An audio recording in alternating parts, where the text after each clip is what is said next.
நாம் யாவரும் ஏகமாய் கர்த்தரை ஸ்தோத்திரம் பண்ணுவோமா? ஆண்டவர் நல்லவராக இருக்கிறார். இந்த நாட்களிலும் கர்த்தர் நம்மை கிருபையாய் பாதுகாத்து வழிநடத்தி வருகிறார். அந்த தயவுக்காக, அந்த கிருபைக்காக கர்த்தரை நாம் ஸ்தோத்திரம் பண்ணுவோமா? நன்றியோடு உள்ளத்தின் ஆழத்திலிருந்து கர்த்தரை ஸ்தோத்திரம் பண்ணுவோமா? ஆண்டவரே உமக்கு ஸ்தோத்திரம், இயேசுவே உமக்கு ஸ்தோத்திரம், எங்கள் நல்ல மெய்ப்பரே உமக்கு ஸ்தோத்திரம், எங்கள் இரட்சகரே உமக்கு ஸ்தோத்திரம், நேற்றும் என்றும் என்றும் மாறாதவரே உமக்கு ஸ்தோத்திரம், எங்களை வழிநடத்துகிற தேவனே உமக்கு ஸ்தோத்திரம், எங்கள் மத்தியிலே உலாவுகிற கர்த்தாவே உமக்கு ஸ்தோத்திரம், ஏ தேவாதி தேவனே உமக்கு ஸ்தோத்திரம், ராஜாதி ராஜாவே உமக்கு ஸ்தோத்திரம், அப்பா பிதாவே உமக்கு ஸ்தோத்திரம் ஆண்டவரே, ஸ்தோத்திரம் ஆண்டவரே, யெகோவா தேவனே உமக்கு ஸ்தோத்திரம், யெகோவா நிசியே உமக்கு ஸ்தோத்திரம், யெகோவா ஈரே உமக்கு ஸ்தோத்திரம் ஆண்டவரே. நீர் எங்கள் மத்தியிலே உலாவிக் கொண்டு இருக்கிறீர் என்பதை நாங்கள் விசுவாசிக்கிறோம். 2 பேரோ 3 பேரோ என் நாமத்தினாலே எங்கே கூடி வந்திருக்கிறார்களோ அவர்கள் மத்தியிலே இருக்கிறேன் என்று சொன்னீரே, அதற்காக உமக்கு ஸ்தோத்திரம். எங்கள் மத்தியிலே நீர் கடந்து வந்திருக்கிறீர் ஆண்டவரே, ஸ்தோத்திரம். இந்த குடும்ப ஆராதனையிலும் ஆண்டவரே, நாங்கள் கூடி வந்திருக்கிற இந்த சூழ்நிலையில் தேவனாகிய கர்த்தர் உம்முடைய பரிசுத்த பிரசன்னத்தை ஆண்டவரே இங்கு நடத்தும்படியாய் வந்திருக்கிறீரே, உமக்கு ஸ்தோத்திரம். உம்முடைய பரிசுத்த பிரசன்னத்தினால் ஆண்டவரே எங்களை மகிழ பண்ணும்படியாய், ஆண்டவரே எங்களை ஆசீர்வதிக்கும்படியாய் கடந்து வந்திருக்கிறீரே, உமக்கு ஸ்தோத்திரம். என் நாமத்தை பிரஸ்தாபப்படுத்தும் எந்த ஸ்தானத்திலும் நான் வந்து உன்னை ஆசீர்வதிக்கவே ஆசீர்வதிப்பேன் என்று சொன்னீரே ஆண்டவரே, உமக்கு நாங்கள் நன்றி செலுத்துகிறோம், நன்றியோடு உம்மை துதிக்கிறோம், நன்றியோடு உம்மை ஸ்தோத்தரிக்கிறோம் ஆண்டவரே. அப்பா உமக்கு நன்றி நன்றி நன்றி நன்றி நன்றி ஆண்டவரே. அப்பா உமக்கு ஸ்தோத்திரம் ஸ்தோத்திரம் ஸ்தோத்திரம் ஸ்தோத்திரம் ஸ்தோத்திரம் ஆண்டவரே. அப்பா ஸ்தோத்தரிக்கிறோம். ஓ சர்வ வல்லமை உள்ள நல்ல பிதாவே, இந்த குடும்ப ஆராதனையிலும் தேவனாகிய கர்த்தருடைய பரிசுத்த பிரசன்னம் கடந்து வருவதாக, ஒவ்வொரு குடும்பங்கள் மத்தியிலும் உம்முடைய பரிசுத்த பிரசன்னம் இருக்க வேண்டும் ஆண்டவரே. ஆதி அப்போஸ்தலர்கள் நாட்களிலே வீடுகள் தோறும் அப்பம் பிட்டு ஆண்டவரே ஸ்தோத்திரம், அவர்கள் உம்மை தொழுது கொண்டார்களே கர்த்தாவே. இப்பொழுதும் தேவனாகிய கர்த்தாவே, நீர் தொடர்ந்து ஆண்டவரே உம்முடைய பரிசுத்த பிரசன்னத்தினால் ஒவ்வொரு குடும்பத்தையும் நிரப்பும்படி ஜெபிக்கிறோம். உம்முடைய பிரசன்னம் ஆண்டவரே ஸ்தோத்திரம் ஒவ்வொரு குடும்பத்தையும் நிரப்பட்டும் ஆண்டவரே. உம்முடைய வல்லமையான ஆண்டவரே மகிமையான பரிசுத்தமுள்ள அந்த பிரசன்னத்தை ஒவ்வொரு விசுவாசியும், ஒவ்வொரு விசுவாச குடும்பங்களும் உணரத்தக்கதான கிருபைகளை கர்த்தர் தருவீராக. அவர்கள் மனக்கண்கள் திறக்கப்படுவதாக. வேதத்தின் வார்த்தைகளை அவர்கள் ஆண்டவரே ஸ்தோத்திரம் கேட்கும் பொழுது தேவன் வார்த்தைகளை தேவனிடம் இருந்த அந்த வார்த்தைகளை பெற்றுக்கொள்ளும்படியான கிருபைகளை தருவீராக ஆண்டவரே. ஒவ்வொருவருக்கும் இந்த ஆண்டவரே ஸ்தோத்திரம் ஆண்டவரே குடும்ப ஆராதனை அப்பா அவர்களுக்கு அப்பா ஸ்தோத்திரம் அப்பா மகிமைக்குரியதாக காணப்படுவதாக. ஒவ்வொரு இல்லத்திலும் மகிமை இறங்கட்டும். தேவ மகிமை ஒவ்வொரு குடும்பத்தின் மத்தியிலும் இப்போ இறங்குவதாக. உம்மை ஆண்டவரே தொழுது கொள்ளும்படியான கிருபைகளை கர்த்தர் ஒவ்வொருவருக்கும் தருவீராக. சிறு குழந்தைகள் முதல் பெரியவங்க வரை எல்லாரையும் உம்முடைய அபிஷேகத்தின் வல்லமையினாலே நிரப்பி, ஓ தேவனாகிய கர்த்தர் உம்முடைய வார்த்தைகளை கொடுத்து ஆண்டவரே நீர் வழி நடத்தும்படியாய் ஒப்பு கொடுக்கிறோம். இந்த நாளிலும் ஆண்டவரே இந்த குடும்ப ஆராதனை முழுக்க ஒவ்வொரு குடும்பத்திலும் நீர் பொறுப்படுத்தி நடத்துவீராக. உம்முடைய வல்லமையான கரத்தில் எங்களை அர்ப்பணிக்கிறோம். ஒரு விசையாய் தாழ்த்தி தருகிறோம். நீர் உம்முடைய நாம மகிமை பெறுவதாக. மீட்பர் இயேசு கிறிஸ்துவின் மூலம் ஜெபிக்கிறோம் ஜீவனுள்ள நல்ல பிதாவே. ஆமென் ஆமென். ஆண்டவராக இயேசுவின் நாமத்தினாலே இந்த குடும்ப ஆராதனைக்கு உங்கள் அனைவரையும் நாங்கள் அன்புடன் வரவேற்கிறோம். ஆண்டவர் நமக்கு பாதுகாப்பாக இருக்கிறார். ஒரு நாளும் நமக்கு சேதம் வராது என்பதை நல்ல விசுவாசத்தோடு இந்த பாடலை நல்ல விசுவாச அறிக்கையாக நம்ம உற்சாகமாய் பாடுவோம். கர்த்தர் ஆராதிக்கிற ஒவ்வொருவரையும் ஆசீர்வதிப்பாராக.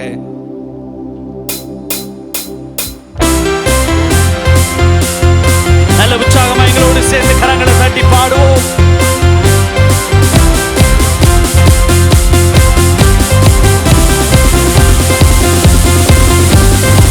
மாறிடுமோ அவர் கிருபை என்னாலும், ஆறுதல் எனக்கு அவரே. மாறிடுமோ அவர் கிருபை என்னாலும், ஆறுதல் எனக்கு அவரே. எனக்கு ஆசை வரும் பர்வதம் நேராய் என் கண்களை ஏறெடுப்பேன். எனக்கு ஆசை வரும் பர்வதம் நேராய் என் கண்களை ஏறெடுப்பேன். மலைகள் பெயர்ந்தகற்றிடினும், நிலை மாறி புவி அகற்றிடினும். மலைகள் பெயர்ந்தகற்றிடினும், நிலை மாறி புவி அகற்றிடினும்.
தள்ளாட போட்டா, என்னை காக்கும் தேவன் உறங்கா. என் காலை தள்ளாட போட்டா, என்னை காக்கும் தேவன் உறங்கா. இஸ்ரவேலை காக்கும் நல் தேவன் ராப்பகல் உறங்காரே. இஸ்ரவேலை காக்கும் நல் தேவன் ராப்பகல் உறங்காரே. எனக்கு ஆசை வரும் பர்வதம் நேராய் என் கண்களை ஏறெடுப்பேன். எனக்கு ஆசை வரும் பர்வதம் நேராய் என் கண்களை ஏறெடுப்பேன்.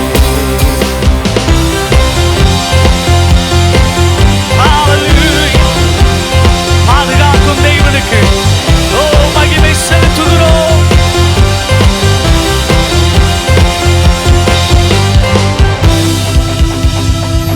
ஹalleluya.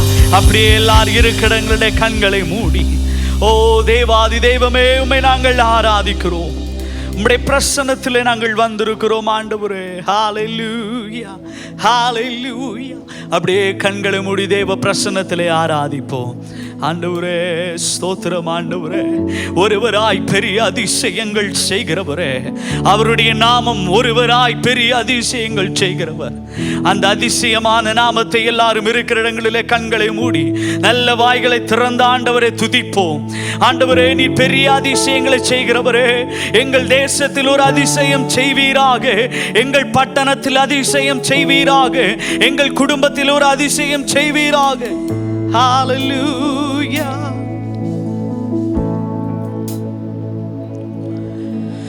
ஒருவரா பெரிய அதிசயம் செய்பவர் நீதானே இயேசையா. ஒருவரா பெரிய அதிசயம் செய்பவர் நீதானே இயேசையா. இந்த நாளில் செய்யுமே, இறங்கி வந்து செய்யுமே. இந்த நாளில் செய்யுமே, இறங்கி வந்து செய்யுமே. ஒரு அற்புதம் நாங்கள் காண செய்யுமே. ஒரு அற்புதம் நாங்கள் காண செய்யுமே. ஒருவரா பெரிய அதிசயம் செய்பவர் நீர்தானே இயேசையா. ஒருவரா பெரிய அதிசயம் செய்பவர் நீர்தானே இயேசையா. இந்த நாளில் செய்யுமே, இறங்கி வந்து செய்யுமே. இந்த நாளில் செய்யுமே, இறங்கி வந்து செய்யுமே. ஒரு அற்புதம் நாங்கள் காண செய்யுமே. விசுவாசத்தோடு கேட்போம். ஒரு அற்புதம் நாங்கள் காண செய்யுமே.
உமக்கே, துதி உமக்கே. நீரே தூயரே, கரங்களை உயர்த்தி தூயரே, சர்வ வல்லவர் நீரே, துதி உமக்கே, துதி உமக்கே.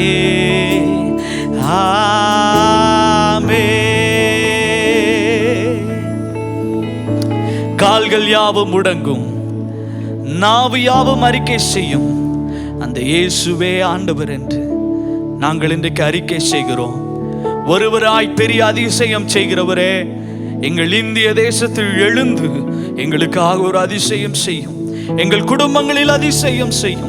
உம்மை நாங்கள் உயர்த்துகிறோம், உம்மை நாங்கள் மகிமைப்படுத்துகிறோம். ஆவியானவரே, நீர் உயர்ந்திருப்பீராக, எங்கள் தேசத்தில் உயர்ந்திருப்பீராக, எங்கள் குடும்பத்தில் உயர்ந்திருப்பீராக. எங்கள் சகல துதி கன மகிமை எல்லாம் உமக்கு செலுத்துகிறோம். இயேசுவின் நாமத்தில் உமக்கு மகிமை செலுத்துகிறோம் நல்ல பிதாவே. ஆமென், ஆமென், ஆமென். கர்த்தருடைய பரிசுத்த நாமத்துக்கு ஸ்தோத்திரம். இந்த நாளிலும் கூட நம்முடைய தமிழ்நாட்டிலும் இந்திய தேசத்திலும் அகில உலகத்திலும் இருக்கக்கூடிய இந்த கொரோனா வைரஸ்னால் நிறைய பேர் பாதிக்கப்பட்டு கொண்டிருக்கிறார்கள். நேரடியாக அநேகர் பாதிக்கப்படுகிறார்கள், மறைமுகமாக அநேகர் பாதிக்கப்படுகிறார்கள். இதில் நான் பாதிக்கப்படலைன்னு சொல்கிறதுக்கு யாருமே முடியாது, எல்லாருமே பாதிக்கப்படுகிறோம். சீக்கிரத்தில் இந்த கொரோனா தொற்றுக்கு ஒரு முற்றுப்புள்ளியை ஆண்டவரால் மட்டும்தான் வைக்க முடியும். ஆகவே நாம் எல்லாரும் ஒருமனப்பட்டு நாம் எல்லாரும் கண்களை மூடி இந்த நேரத்தில் ஜெபிப்போம். நல்ல தகப்பனையும் நாங்கள் துதிக்கிறோம், ஸ்தோத்திரிக்கிற ராஜா. இப்பொழுதும் கூட ஆண்டவரே, இந்த கொரோனா தொற்று ஆண்டவரே ஒவ்வொரு நாளும் பரவி கொண்டு வருகிறது.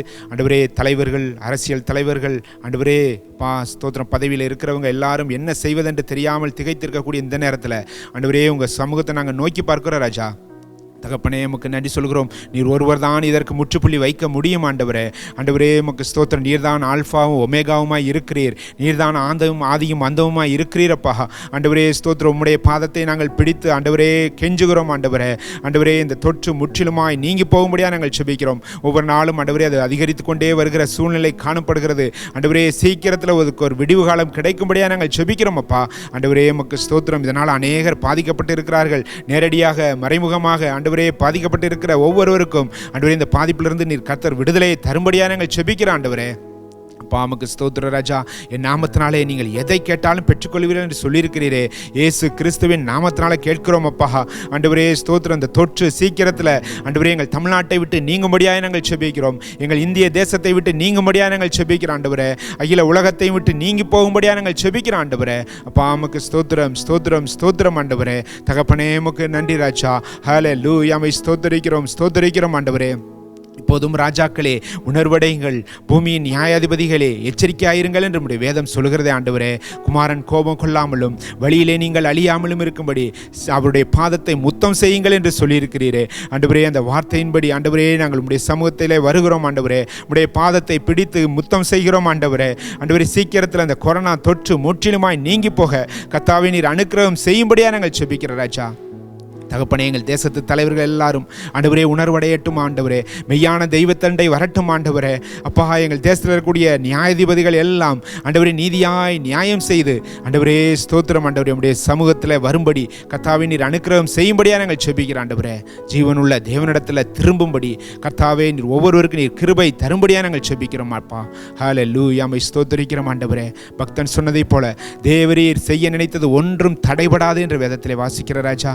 ஆண்டவரே ஸ்தோத்திரம் ஆண்டவரே. நீர் தேசங்களை சுத்திகரிக்கிறீர், ஜனங்களை சுத்திகரிக்கிறீர் ஆண்டவரே. ஒவ்வொருடைய தனிப்பட்ட வாழ்க்கையை நீர் சுத்திகரித்து கொண்டிருக்கிறீர் ஆண்டவரே. இந்த சுத்திகரிப்பின் நாட்களில் ஜனங்கள் எல்லாரும் சுத்திகரிக்கப்பட, நாங்கள் சுத்திகரிக்கப்பட கர்த்தாவே கிருபை தரும்படியாக நாங்கள் செபிக்கிறோம் அப்பா. உமக்கு ஸ்தோத்திரம், ஸ்தோத்திரம், ஸ்தோத்திரம் ஆண்டவரே. சீக்கிரத்தில் ஆண்டவரே இந்த கொரோனா தொற்று முற்றிலும் நீங்கினது என்று நற்செய்தியை நாங்கள் கேட்கும்படியாய் கர்த்தாவே எங்கள் ஒவ்வொருவருக்கும் நீர் கிருபை தருவீராக. உடைய வருகைக்கு எங்கள் ஒவ்வொருவரையும் ஆயத்தப்படுத்துவீராக அப்பா. உமக்கு ஸ்தோத்திரம். எல்லா துதி கன மகிமை ஒருவருக்கே செலுத்துகிறோம். இயேசு கிறிஸ்துவின் நாமத்தினால கேட்கிறோம் எங்கள் நல்ல பிதாவே. ஆமென், ஆமென். இந்த நாளிலும் சபையின் சில அறிவிப்புகளை உங்களுக்கு தெரியப்படுத்துகிறோம். தொடர்ந்து நிறைய அறிவிப்புகள் உங்களுக்கு போஸ்டராக ஸ்க்ரீனில் நீங்கள் அதை பார்க்க முடியும். அதில் கொடுக்கப்படுகிற ஒவ்வொரு தகவல்களின் படி நீங்கள் அந்த ஜெபங்களில் நீங்கள் பங்கு பெற உங்களை உற்சாகப்படுத்துகிறோம். அடுத்ததாக நம்முடைய சபையில் தொடர்ந்து நிறைய கூட்டங்கள் நடைபெற்று கொண்டு வருகிறது ஜூம் அப்ளிகேஷன் மூலமாக. அந்த அப்ளிகேஷனை நீங்கள் எப்படி இன்ஸ்டால் பண்ணணும், அதை எப்படி பயன்படுத்தணும், இந்த கூட்டங்களில் நீங்கள் எப்படி பங்கெடுக்கணும் அப்படிங்கிறத அதனுடைய விளக்கத்திற்கான வீடியோ இந்த நம்முடைய ஆராதனையின் லிங்க்கு தொடர்ந்து ஒரு லிங்க் உங்களுக்கு நாங்கள் ஷேர் பண்ணுறோம். அந்த லிங்கை நீங்கள் உள்ளே போய் பார்த்தீங்கன்னா நீங்கள் எளிதாய் நீங்கள் கற்றுக்கொள்ள முடியும். ஆகவே எல்லா கூட்டங்களிலும் நீங்கள் பங்கு பெற அது உங்களுக்கு உதவியாக இருக்கும். அதை நீங்கள் பயன்படுத்திக் கொள்ள உங்களை உற்சாகப்படுத்துகிறோம். அடுத்ததாக நம்முடைய சபைக்கென்று வாட்ஸ்அப் குரூப் இருக்கிறது. இந்த வாட்ஸ்அப் குரூப்பில் நம்முடைய சபையின் தகவல்கள் மாத்திரமே பகிரப்பட உங்களை அன்போடு நாங்கள் கேட்டுக்கொள்கிறோம். உங்களுக்கு ஃபார்வர்டாக வர்ற எந்த மெசேஜையும் தயவு செய்து நீங்கள் நம்ம குரூப்பில் போட வேண்டாம். நிறைய மற்றவர்களுடைய செய்திகள், மற்ற நம்முடைய சபையை தாண்டி மற்ற காரியங்களை உள்ள பகிர வேண்டாம். உங்களை அன்போடு கேட்டுக்கொள்கிறோம். நீங்கள் ஏதாவது பகிர விரும்பினா, ஏதாவது சபைக்கு தெரியப்படுத்த விரும்பினா, உங்கள் சாட்சிகள், ஜபங்கள், இதை எல்லாவற்றையும் நம்முடைய சபைக்கான வாட்ஸ்அப் எண்ணிற்கு நீங்கள் அனுப்புங்க. அந்த எண்ணை இப்போ நீங்கள் ஸ்க்ரீனில் பார்க்க முடியும். 8300191000. இந்த எண்ணிற்கு உங்கள் தகவல்களை நீங்கள் பகிர்ந்து கொள்ளுங்க. ஆகவே இதில் நீங்கள் எங்களுக்கு ஒத்துழைப்பு தர உங்களை அன்போடு நாங்கள் கேட்டுக்கொள்கிறோம். அடுத்தபடியாக இந்த நாட்களிலே உற்சாகமாய் அநேகர் உங்கள் வீடுகளிலே காணிக்கைகளை சேகரித்து தசம பாகங்களை எல்லாம் நீங்கள் கொண்டு வந்து கொடுக்குறீங்க. கொடுக்கிற ஒவ்வொருவரையும் கர்த்தர் இம்மட்டுமாய் ஆசீர்வதித்து வைத்திருக்கிறார். ஒருவேளை கொடுக்க முடியாத சூழ்நிலையில் இருக்கிறவர்களுக்காக சபையில் எல்லாரும் தொடர்ந்து ஜெபித்து கொண்டிருக்கிறோம். உங்கள் கரங்களில் நல்ல ஆசீர்வாதங்களை இந்த நாட்களிலே கர்த்தர் தருவாராக. இன்னும் நீங்கள் உற்சாகமாய் விதைக்க உங்களை நாங்கள் உற்சாகப்படுத்துகிறோம். ஸ்க்ரீனில் தெரிகிற இந்த டீடைல்ஸுக்கு உங்களுடைய காணிக்கை மற்றும் தசம பாகங்களை நீங்கள் அனுப்பலாம். உற்சாகமாய் விதையுங்கள். கர்த்தர் உங்களை ஆசீர்வதிப்பாராக. அடுத்ததாக நம்முடைய சபைக்கென்று இருக்கிற யூடியூப் சேனலை நீங்கள் மறக்காமல் சப்ஸ்கிரைப் பண்ணுங்கள். இந்த மாதம் முழுவதும் நிறைய நிகழ்ச்சிகள் இருக்கிறது. கடந்த மாதத்திலும் நிறைய நிகழ்ச்சிகளை நம்ம போட்டிருக்கிறோம். அதையெல்லாம் நீங்கள் பார்த்து உங்கள் ஃப்ரெண்ட்ஸுக்கு நீங்கள் ஷேர் பண்ணுங்கள். இந்த வருகிற மாதத்தில், இந்த ஆகஸ்ட்லேயும் நிறைய திட்டங்கள் இருக்கிறபடினால அந்த ப்ரோக்ராம்லாம் நீங்கள் பார்க்கணும் அப்படின்னா உங்களுக்கு உடனே ஒரு நோட்டிஃபிகேஷன் வரும். அதற்காக தான் உங்களை சப்ஸ்கிரைப் பண்ண சொல்கிறோம். ஆகவே நீங்கள் சப்ஸ்கிரைப் பண்ணுங்கள். உங்கள் ஃப்ரெண்ட்ஸுக்கு இதை பற்றி நீங்கள் ஷேர் பண்ணுங்கள். அதில் ஒவ்வொரு ஆராதனையிலும் கீழே கமெண்ட் பண்ணுங்கள். உங்களுடைய நேமை நீங்கள் பதிவு செய்யுங்க. இப்படி நம்ம எல்லாரும் இந்த சபையில் எல்லா காணப்படுகிற ஒவ்வொரு நம்மளுடைய ஒத்துழைப்பை கொடுப்போம். தொடர்ந்து காண்கிற ஒவ்வொரு அறிவிப்புகளிலும் நீங்க பங்கேற்க உங்களை நாங்கள் உற்சாகப்படுத்துகிறோம். கர்த்தர் உங்களை ஆசீர்வதிப்பாராக.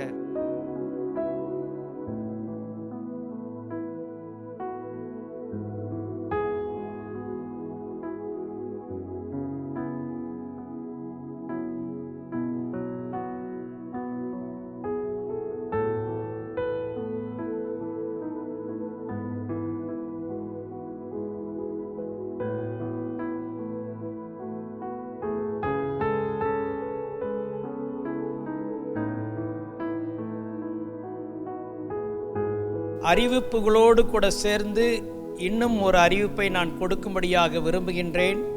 ஒவ்வொரு முறையும் நம்முடைய அரசு என்ன செய்தியை ஆலயம் திறக்கிறதை குறித்து அறிவிக்கும் என்று ஒவ்வொரு லாக்டவுன் பீரியட் முடியும் பொழுது ஆவலோடு கூட டிவி பார்க்கிறோம்.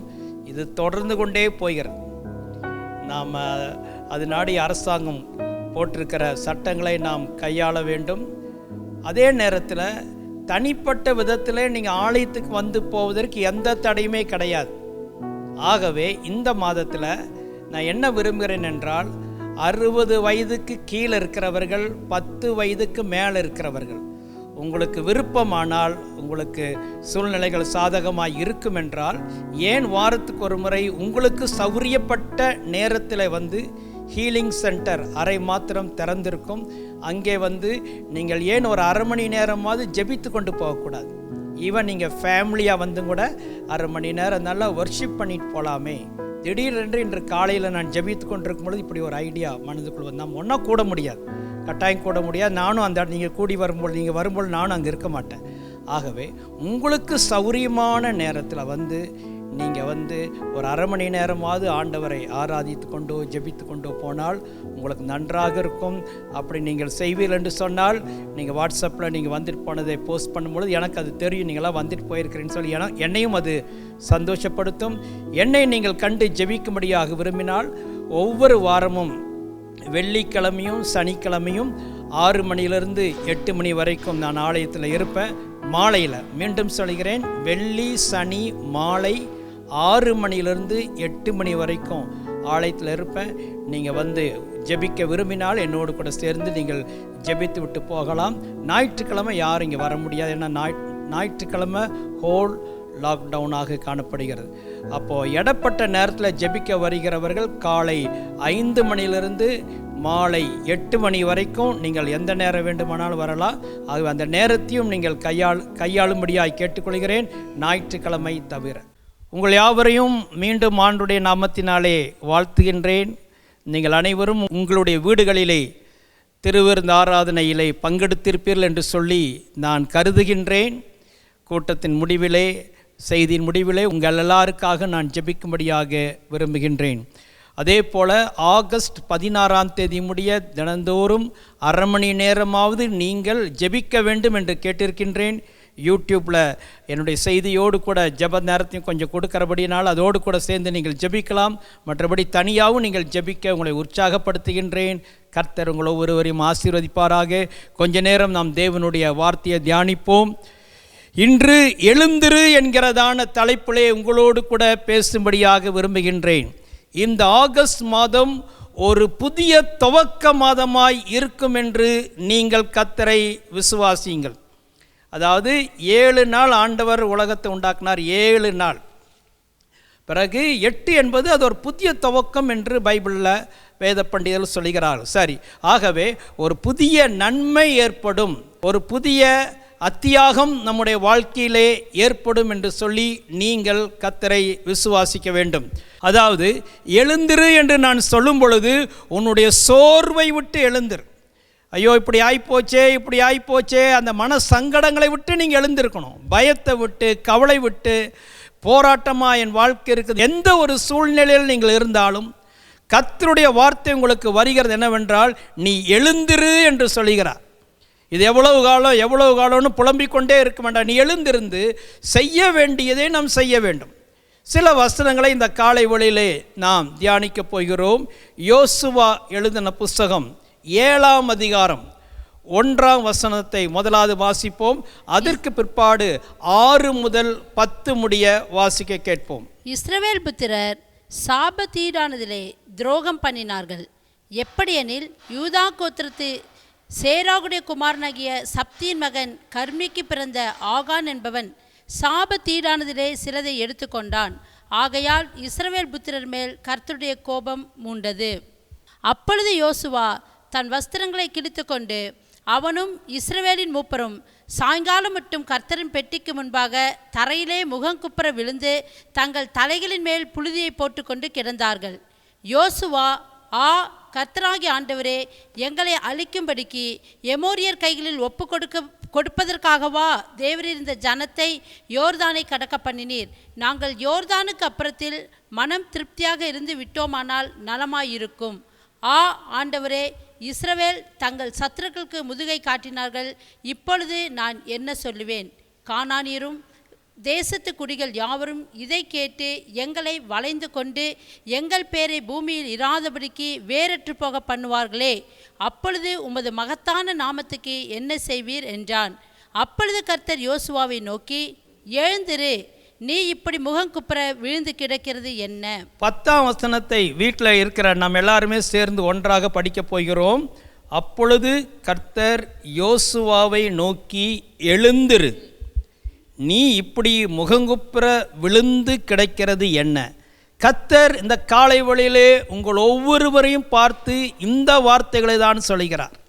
நீ எழுந்திரு, எழுந்திரு, நீ இப்படி முகங்குப்புற விழுந்து கிடக்கிறது என்ன? எழுந்திரு அப்படிங்கிறார்.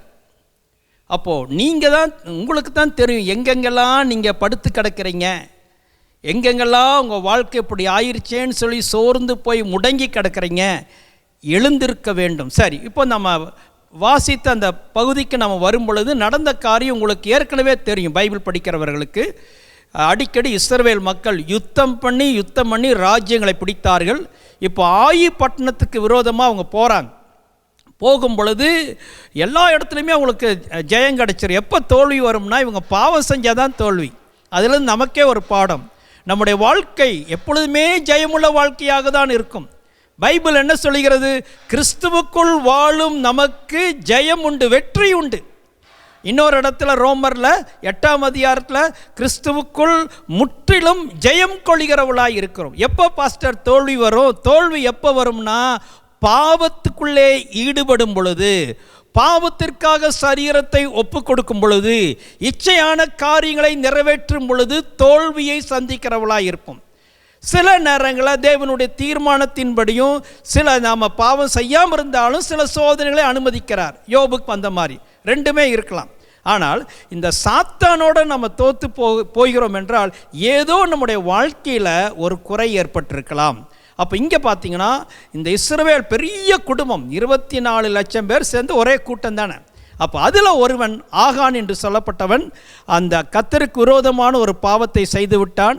அந்த யுத்தத்தில் எல்லாத்தையும் அழித்து போட்டுருங்கனாங்க. ஆனால் இவன் போய் ஒரு சாபத்தீடான ஒரு காரியத்தை எடுத்து தனக்காக இச்சித்து எடுத்துக்கொண்டான் என்று பைபிளிலே சொல்லப்பட்டிருக்கிறது. அதை மாத்திரம் நம்ம வாசிப்போம்.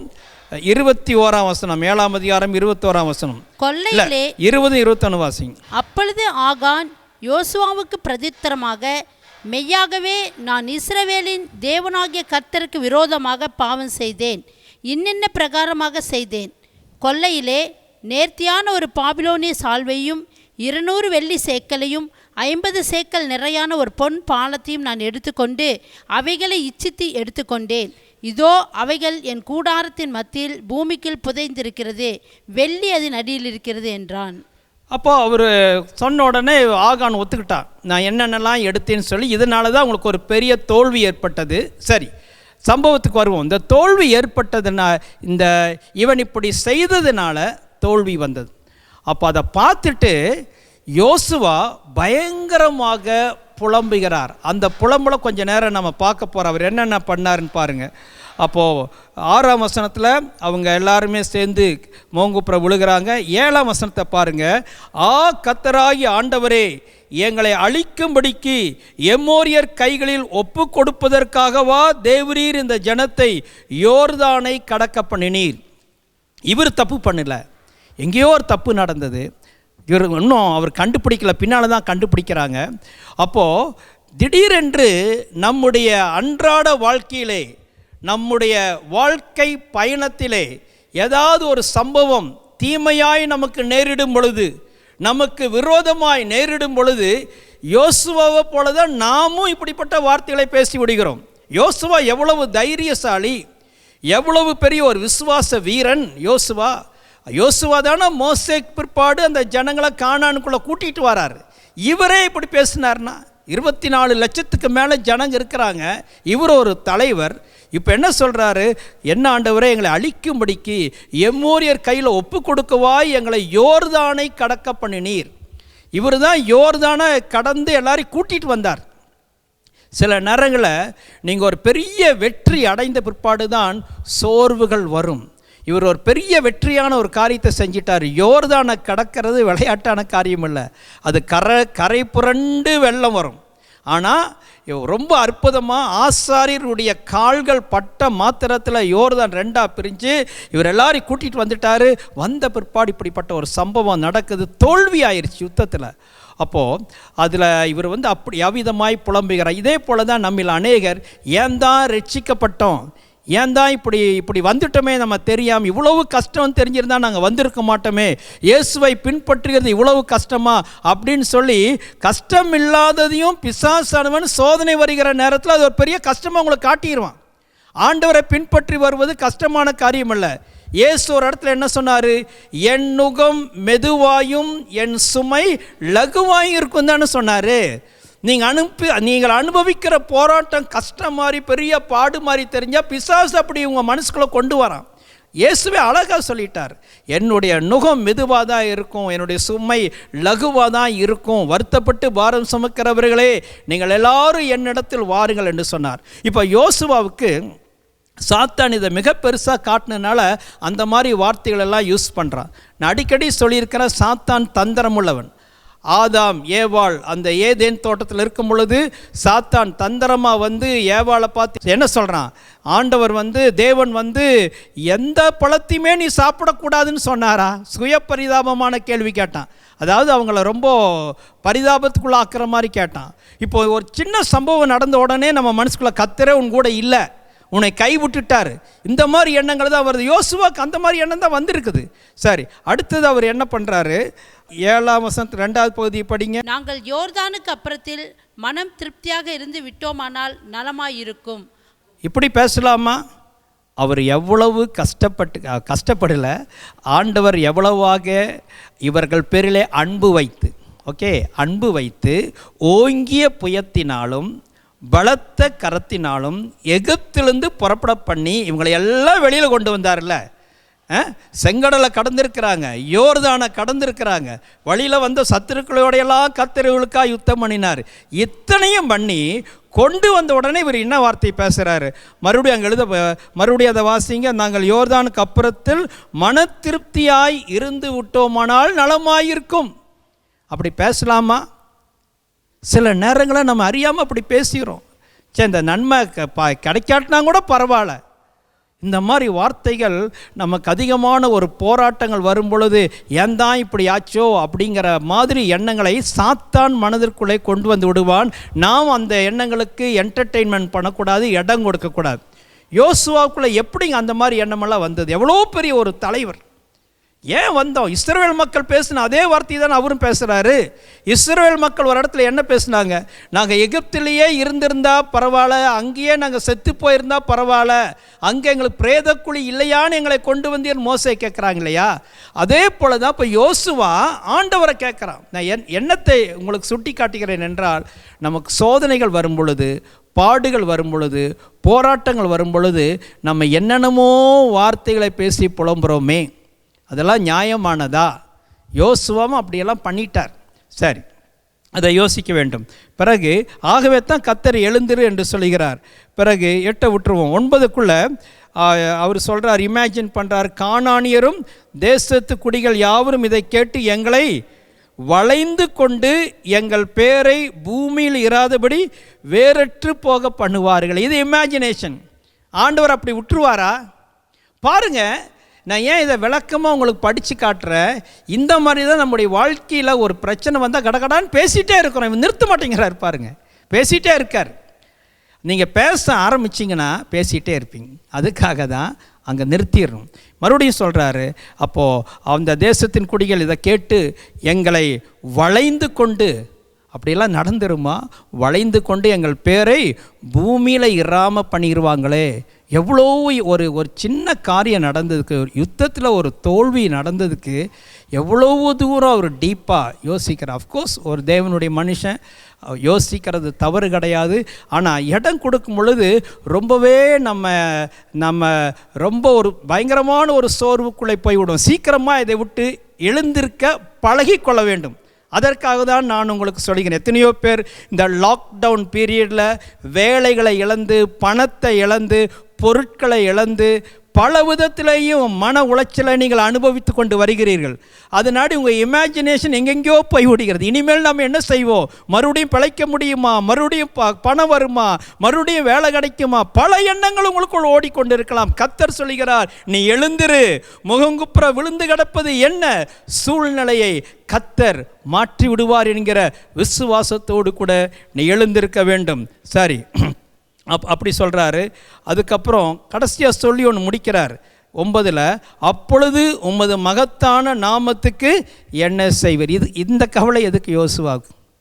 நாம் எதுக்குங்க ஆண்டவருடைய மகத்துவத்தை குறித்து நாம் கவலைப்படுறது? நம்ம கையிலேயே அந்த மகத்துவம் இருக்கிறது.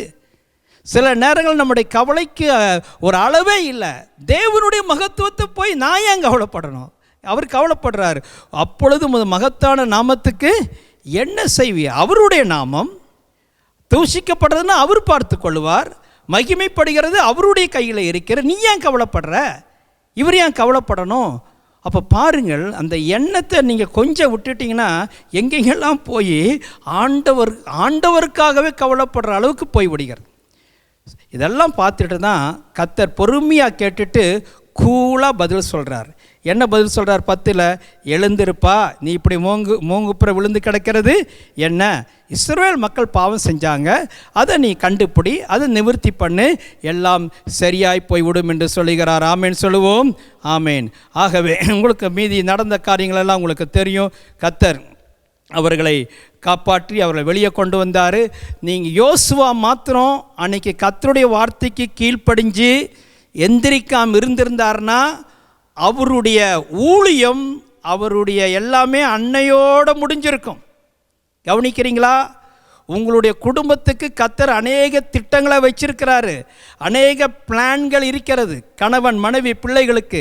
அந்த சோர்வை விட்டு நீங்கள் எழுந்திருந்தாதான் அவைகள் நிறைவேறும். அநேக தங்கள் வாழ்க்கையை பாதியிலே முடித்து கொள்கிற, போதும் உன் வேண்டாம், இதுவரைக்கும் நான் பட்ட கஷ்டம் போதும், உன் எனக்கு வேலை வேண்டாம், அல்லது ஊழிய வேண்டாம், அல்லது ஃபேமிலி வேண்டாம், போதும் அப்படின்னு சோர்வடைந்து விடுகிறார். இவன் அன்னைக்கு நிறுத்தியிருந்தானா மிகப்பெரிய ஒரு முடிவு உண்டாயிருக்கும். ஏன்னு கேட்டால் அடுத்த இவனுடைய வாழ்க்கையை நீங்கள் பார்க்கும் பொழுது இந்த யோசுவா ஒவ்வொரு பட்டணமாய் போய் சுதந்திரித்து கொண்டு அவருடைய வாழ்க்கையில் 31 ராஜாக்களை கொன்றார் என்று எழுதப்பட்டிருக்கிறது. அந்த பகுதியை வாசிக்கப் போகிறோம். யோசுவா 12ஆம் அதிகாரம் 8ஆம் வசனத்தையும் 24ஆம் வசனத்தையும் வாசிப்போம்.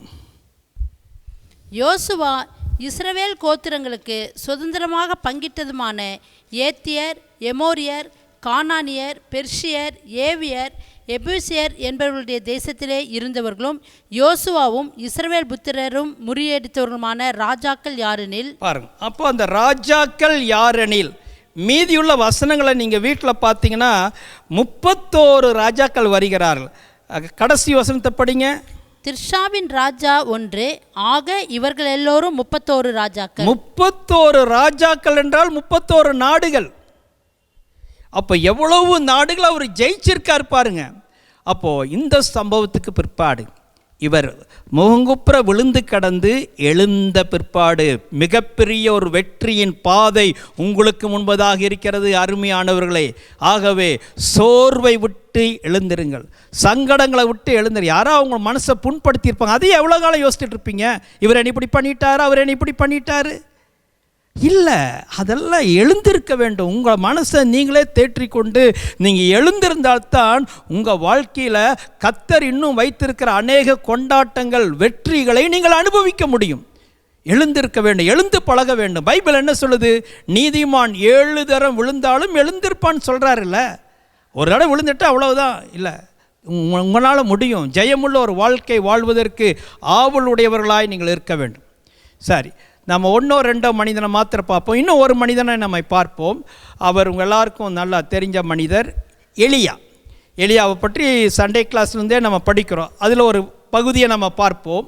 1 ராஜாக்கள் 19ஆம் அதிகாரம் 4ஆம் வசனத்திலிருந்து 8ஆம் வசனம் முடிய வாசிக்க கேட்போம். அவன் வனாந்தரத்தில் ஒரு நாள் பிரயாணம் போய் ஒரு சூரை செடியின் கீழ் உட்கார்ந்து தான் சாக வேண்டும் என்று கோரி, போதும் கர்த்தாவே, என் ஆத்துமாவை எடுத்துக்கொள்ளும், நான் என் பிதாக்களை பார்க்கலும் நல்லவன் அல்ல என்று சொல்லி ஒரு சூரை செடியின் கீழ் படுத்துக்கொண்டு நித்திரை பண்ணினான். அப்பொழுது ஒரு தூதன் அவனை தட்டி எழுப்பி, எழுந்திருந்து போஜனம் பண்ணும் என்றான். அவன் விழித்து பார்க்கிற போது இதோ தலையிலே சுடப்பட்ட அடையும் ஒரு பாத்திரத்தில் தண்ணீரும் அவன் தலைமாட்டில் இருந்தது. அப்பொழுது அவன் புசித்து குடித்து திரும்பவும் படுத்து கொண்டான். கர்த்தருடைய தூதன் திரும்பி 2ஆம் தரம் வந்து அவனை தட்டி எழுப்பி, எழுந்திருந்து போஜனம் பண்ணு, நீ பண்ண வேண்டிய பிரயாணம் வெகு தூரம் என்றான். அப்பொழுது அவன் எழுந்திருந்து புசித்து குடித்து அந்த போஜனத்தின் பலத்தினால் 40 நாள் இரவு பகல் ஓரேப் என்னும் தேவனுடைய பர்வதம் மட்டும் நடந்து போனான். ஆமென். உங்கள் எல்லாருக்கும் நடந்த சம்பவம் தெரியும். இந்த எலியா பாகால் தீர்க்கதரிசிகள் 450 பேருக்கு மேலே அவர் கொன்று போட்டார். இந்த செய்தி ராஜாவுக்கு போகுது, ஆகாப்புக்கும் எசபேலுக்கும் போகுது. உடனே எசபேல் மிரட்டல் கடிதம் வருகிறது, நாளைக்கு நேரத்தில் உன் தலையை வாங்கிடுவேன்னு சொல்லிட்டாங்க. ஆகவே ஊரை விட்டே ஓடுறார். ஊரை விட்டே ஒரு நாள் பிரயாணம் பண்ணி போகிறாரு. போய் ஒரு சூரச் செடியை கண்டுபிடிக்கிறாரு. கண்டுபிடிச்சி 4 சொல்லப்பட்டிருக்கிறது, நான் தான் சாக வேண்டும் என்று கோரி.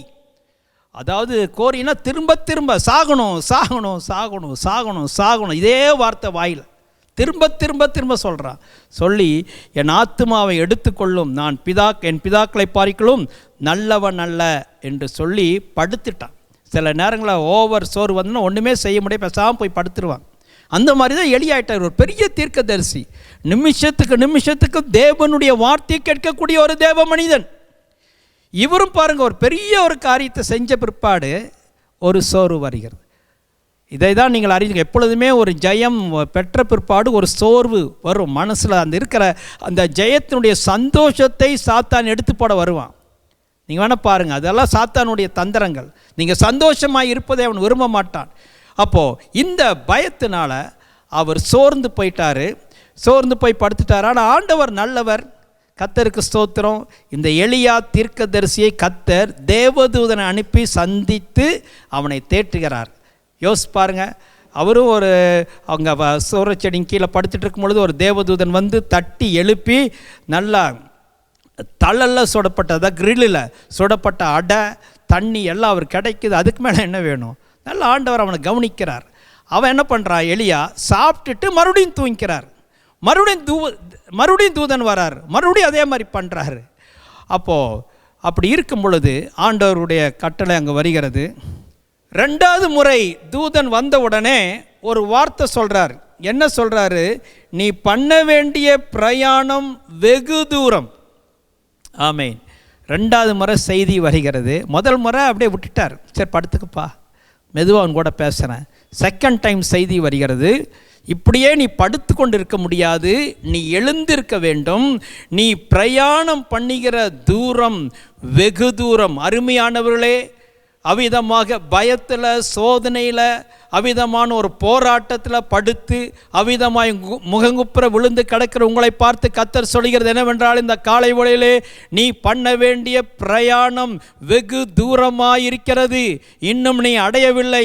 யோசித்து கொள்ளாத, நான் எல்லாம் செஞ்சு முடிச்சுட்டேன், அவ்வளவுதான், பிள்ளைகளை கட்டி கொடுத்தாச்சு, அவ்வளவுதான். இல்லை, கர்த்தர் நீங்கள் செய்ய வேண்டிய காரியங்கள் ஏராளமாய் உண்டு என்று சொல்லுகிறார். ஆமென். நீங்கள் பிரயாணம் பண்ணுகிற தூரம் வெகு தூரப்பா. இங்கேயே உன்னுடைய ஊழியத்தை நீ முடிச்சு விட முடியாது. எல்லாமே செய்துட்டேன்னு உனக்கு ஒரு சாட்டிஸ்ஃபேக்ஷன் வரக்கூடாது. இன்னும் நீ செய்ய வேண்டிய காரியங்கள் இருக்கிறது, நீ எழுந்திரு என்று சொல்கிறார். அப்போது நிறைய நேரங்களில் நமக்கு ஒன்று வந்தோன்னே ஏதோ ஒன்று செஞ்சிட்டோம் போதும், நம்ம அவங்கள காட்டிலும் பெரியவங்கள் இல்லை, இவங்களை காட்டிலும் பெரியவர்கள் இல்லை, அப்படி இப்படி நம்மையே தேற்றி அதோடு உட்கார பார்க்கிறோம். ஆனால் எழுந்திரு என்று கர்த்தர் எலியாவுக்கு சொன்னார். மீதியுள்ள வசனங்களை நீங்கள் வாசித்து பார்க்கும் பொழுது அவன் எழுந்து 40 நாள் நான் ஸ்டாப்பாக நடந்தான். அப்படித்தான் பாருங்க, இரவும் பகலும் நடந்தான். அது ஒருவேளை லாக்டவுன் மாதிரியே யோசித்துங்களேன். லாக்டவுன் டைமில் எல்லோரும் எப்படி நடந்தாங்க, அந்த மாதிரி தான் இவர் நடந்துட்டார். 40 நாள் நடந்து ஒரே பர்வத்துக்கு போயிட்டார். அங்கே போனோன்னா மறுபடியும் பழைய காரியத்தையே தான் பண்ணுறார். அங்கே போயும் ஒரு கெபியை கண்டுபிடிச்சிறார். இவரெல்லாம் எங்கே போனாலும் கரெக்டாக கண்டுபிடிச்சிருவாருங்க பாருங்கள், தீர்க்கதரிசிக்கு தானே. கெபியை கண்டுபிடிச்சி அதுக்குள்ளே போய் உட்காந்துட்டார். இதே வேலை தான். அங்கே போனோன்னா அங்கேயும் போய் மறைஞ்சிக்கிட்டார். இன்னும் அந்த பயம் போகலை. ஏன் கெபிக்குள்ளே போகிறாரு? அட நீ தேவ பருவத்துக்கு போய் சேர்ந்துட்டியே, ஆனாலும் அங்கே ஒரு கெபிக்குள்ளே போயிட்டார். இன்னும் அந்த பயம் அவரை விட்டு நீங்கள் அந்த எண்ணங்கள் அவரை டார்ச்சர் பண்ணுகிறது. ஏதாவது ஆயிருமான்னு சொல்லி 40 நாள் நீ வந்து விட்டாயே. அப்போ அந்த கெபிக்குள்ளே போய் இவர் அங்கே இருக்கும் பொழுது அங்கே ஆண்டவர் எலியாவை சந்திக்க வருகிறார். அங்கே வந்து நீங்கள் அந்த மீதியுள்ள வசனங்களை வீட்டில் போய் படிங்க. ஆண்டவர் வரும் பொழுது 3 விதமான காரியங்கள் அவர் வருவதற்கு முன்பதாக நடைபெறுகிறது. அதை மாத்திரம் படிச்சிருங்க. 11ஆம் வசனம்.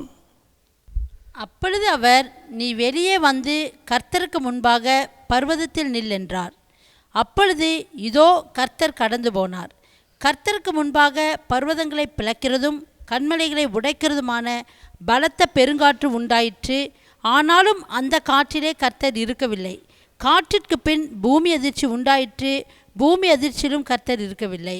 பூமி அதிர்ச்சிக்கு பின் அக்கினி உண்டாயிற்று. அக்கினியிலும் கர்த்தர் இருக்கவில்லை. அக்கினிக்கு பின் அமர்ந்த மெல்லிய சத்தம் உண்டாயிற்று. அதை எலியா கேட்டபோது தன் சால்வையினால் தன் முகத்தை மூடிக்கொண்டு வெளியே வந்து கெபியின் வாசலில் நின்றான். அப்பொழுது இதோ எலியாவே, இங்கே உனக்கு என்ன காரியம் என்கிற சத்தம் அவனுக்கு உண்டாயிற்று. இவன் கெபிக்குள்ளே போய் உட்கார்ந்துட்டான். பாண்டர் இப்படியெல்லாம் பண்ணி அவன் வெளியில் வரான். வெளியில் வந்தோன்னு என்னன்னு கேட்குறாரு, எலியாவே இங்கே உனக்கு என்ன காரியம்? மறைஞ்சிருக்கிறதுக்காகவா உன்னை நான் அழைத்தேன்?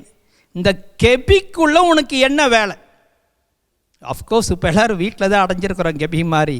இது ஒரு சூழ்நிலை, ஒரு கஷ்டமான ஒரு நேரம்.